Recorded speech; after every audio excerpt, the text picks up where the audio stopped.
Goeiedag vriende, ons is by dag 4 van ons weekoordenking.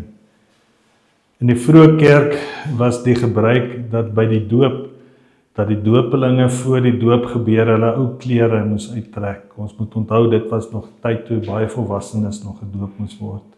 En dan trek hulle nuwe klere aan. Dit simboliseer jou nuwe identiteit wat jy nou in Christus ontvang het. Jy is 'n gelowige. Jy is nou 'n volgeling van Jesus.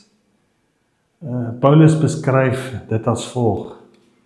Julle wat in Christus gedoop is, het Christus soos 'n kleed aangetrek. Galasiërs 3 vers 27 tot 28. In die Markus Evangelie word Jesus se woorde en dade die konkretisering van wat beteken om Christus se kleed aan te trek. Groot skare mense begin Jesus volg. Hy leer hulle. Toe sê Jesus vir hulle, om my te volg, moet jy jouself verloon, my kruis opneem en my volg. Markus maak dit konkreet. Ons sien hoe die disippels hulle nette los en hom volg. Leefi laat sy tollenaars huis agter en volg Jesus.